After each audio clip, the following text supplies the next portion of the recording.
I'm out doing a bit of exploring, just looking at this gorgeous country. I haven't hiked far from home, but I'll give you a quick 360. Sunday afternoon. Just found this gorgeous little clearing.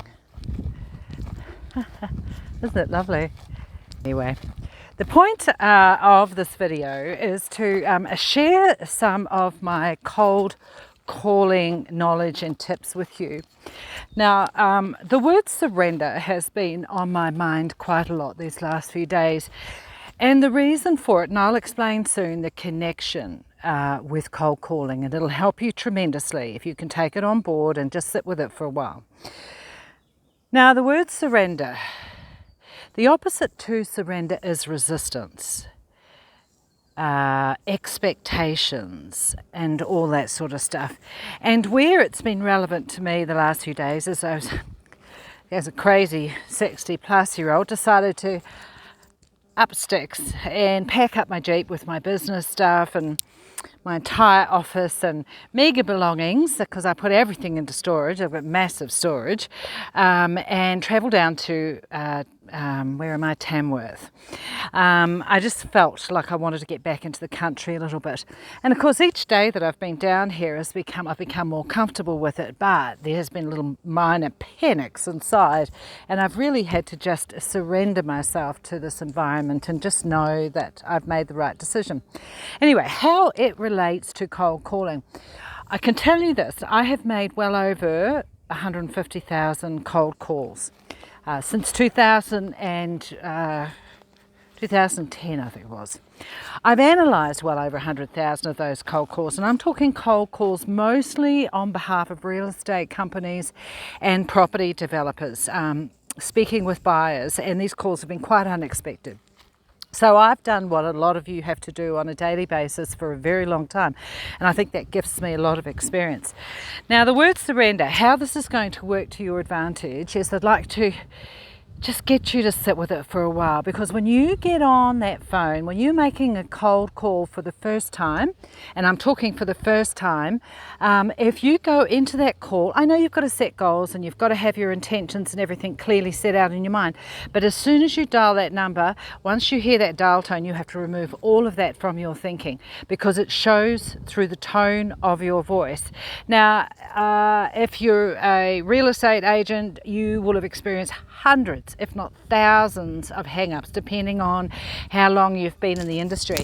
And I can tell you this: the main reason that is happening to you is because you go to that call with a strong agenda, with intention. I'm telling you, surrender. Clear your mind.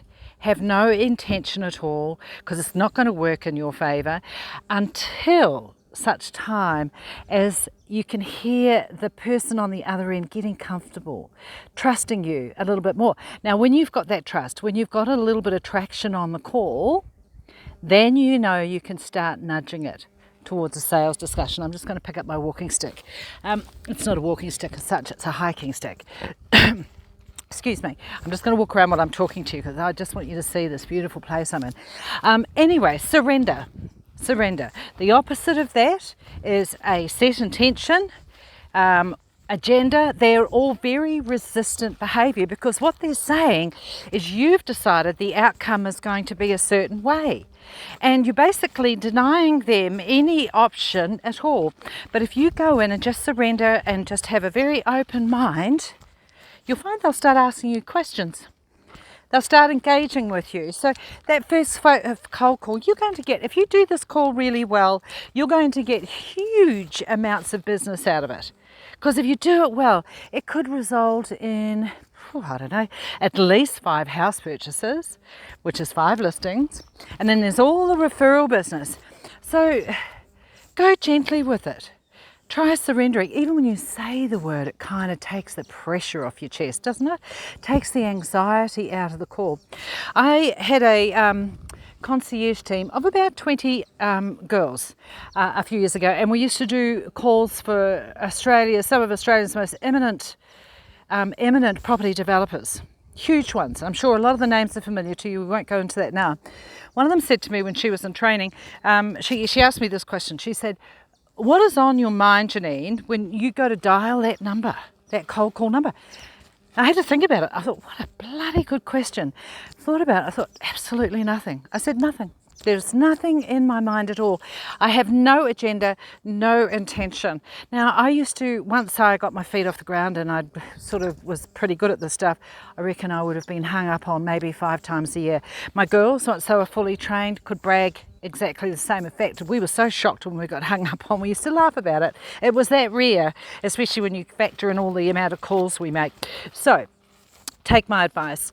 Try surrendering to having no agenda and no set intention, and you just watch how those calls will start to happen with flow. They'll flow with ease.